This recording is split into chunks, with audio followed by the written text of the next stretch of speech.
titres principaux, le Premier ministre Abiy visite l'usine de fabrication de cellules solaires de Gobezi située dans la zone économique spéciale de Houardia.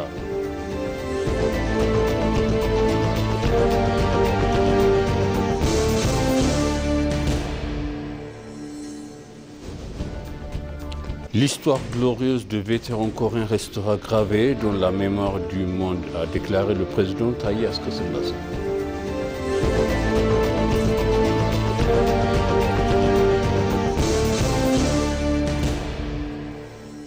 Bienvenue chers téléspectateurs sur BCC Moazala avec le journal. Le 75e anniversaire de la guerre de Corée a été commémoré par le parc mémorial de vétérans de la guerre Corée ici à Addis Abeba, en présence de hauts gradés de l'armée éthiopienne et l'ambassadeur de Corée du Sud en Éthiopie et d'autres ambassadeurs ainsi que d'attachés militaires de divers pays de quelques vétérans encore vivants. Dans un message transmis à cette occasion, le président Taye Asselassie a déclaré que les actes héroïques des vétérans coréens sont le fondement des forces de défense d'aujourd'hui. De son côté, l'ambassadeur de Corée du Sud en Éthiopie, Jong Kang, a souligné que le développement actuel de la Corée s'est construit sur d'immenses sacrifices et a remercié l'Éthiopie et les Éthiopiens pour leur service inoubliable. Un magazine commémorant la bataille de la Grande Commandant qui traversera la mer pour la liberté de l'humanité et entra dans l'histoire sans quelques seuls soldats ne soient capturés par l'ennemi a également été présenté dans le cadre de cet événement.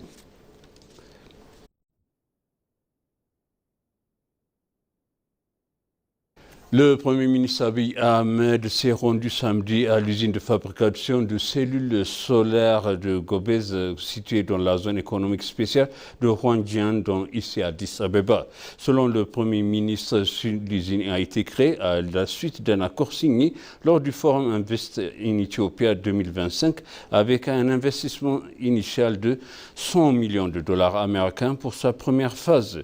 Dans sa première phase, l'usine dispose d'une capacité de production annuelle de 2 gigawatts, ce qui représente une contribution significative à l'objectif national de l'Éthiopie visant à répondre à sa demande énergétique croissant grâce aux énergies renouvelables. Au cours de la visite, le Premier ministre Abiy a également visité une usine de fabrication de chaussures et une sous-station électrique située dans le parc industriel. À l'occasion de cette visite, le Premier ministre a souligné que le renforcement des capacités de production locales dans les domaines des énergies renouvelables et de la production industrielle restait un élément clé du programme global de transformation économique de l'Éthiopie.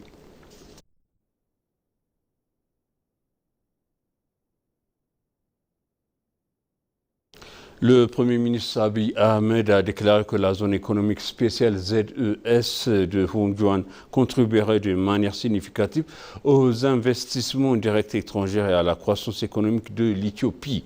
Le Premier ministre a visité aujourd'hui l'usine de fabrication Gobez Solar Cell ainsi que d'autres usines situées dans la zone économique spéciale de Houardia à Addis Abeba. Le Premier ministre Abiy a déclaré que la zone économique spéciale de Houardia constitue par un investisseur privé est 3 fois plus grand que le parc industriel de Jima de Kombolcha et que sa taille est comparable à celle du parc industriel d'Awassa. La zone économique spéciale de Houardia compte 30 hangars, peut accueillir un grand nombre de personnes et est située à proximité de la ville. La zone économique spéciale qui produisait auparavant principalement des textiles fabriquera désormais des produits tels que des panneaux solaires, des vélos électriques, des chaussures et des vêtements. Selon le Premier ministre Abiy Ahmed, le mouvement Ethiopian Tamrt fabriqué en Éthiopie prend de l'ampleur dans le pays et produit des résultats concrets en matière de transformation industrielle démontrant ainsi que l'Éthiopie ait la possibilité de devenir autosuffisante dans divers domaines au cours des prochaines années.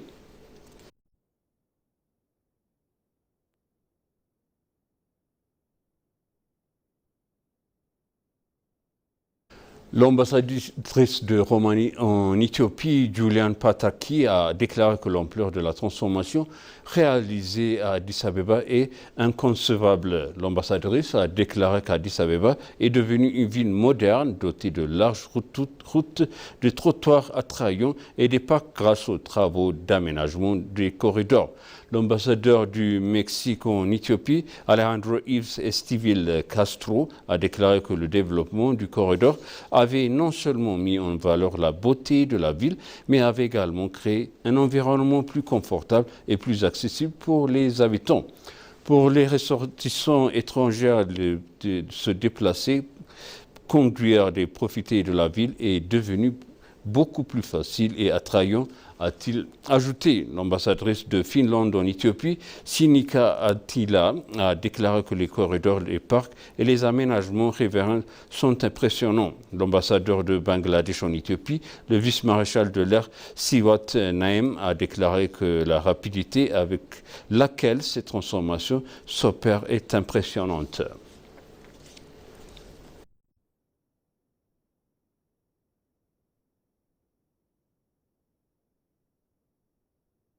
Selon Makonnen, ancien vice-premier ministre et parrain de la Société éthiopienne de sciences spatiales ESSS, a posé la base des efforts déployés par l'Éthiopie pour constituer une communauté scientifique. La 21e Assemblée générale de la Société éthiopienne des sciences spatiales se tient actuellement dans la capitale. S'exprimant à cette occasion, l'ancien vice-premier ministre a déclaré que la Société avait joué un rôle significatif dans la mise en œuvre du principe selon lequel l'Éthiopie formerait une génération de scientifiques. C'est ainsi que des institutions telles que l'Institut éthiopien de sciences spatiales et géospatiales ont vu le jour grâce à l'engagement de la Société éthiopienne des sciences spatiales et du gouvernement, a-t-il ajouté. Notons que la Société éthiopienne de sciences spatiales a mené des activités prometteuses au cours des 2 dernières décennies en formant de nombreux jeunes chercheurs.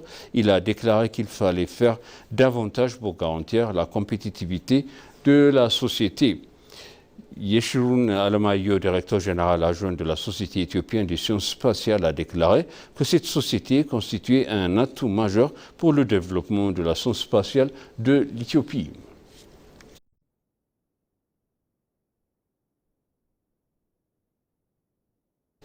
Et pour conclure, le journal, dans un message transmis par le président de la Chambre des représentants du peuple, Atou Tadesse Tchafo, il a été déclaré que les institutions entraînent dans une phase d'investissement plus importante et ayant surmonté une menace qui pesait depuis des siècles.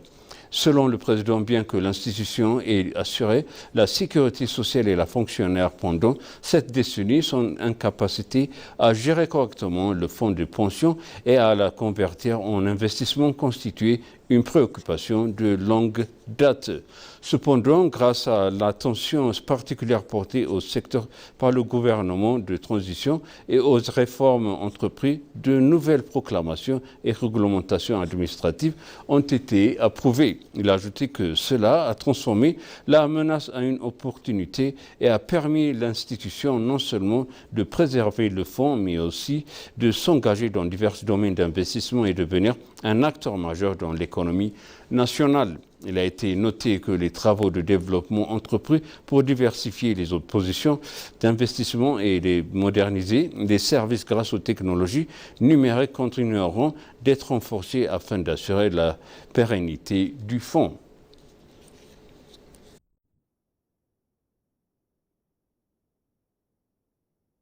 Et maintenant, je rappelle les titres principaux. Le Premier ministre Abiy Ahmed a visité l'usine de fabrication de cellules solaires de Gebez située dans la zone économique spéciale de Huangjia.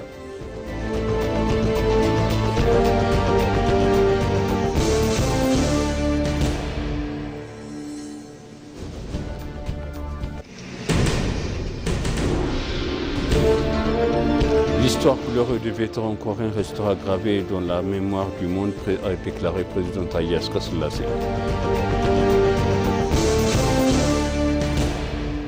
Chers téléspectateurs, sachez le journal, c'était moi Zalal Morkan avec vous et c'est une bonne suite de programmes et bon week-end.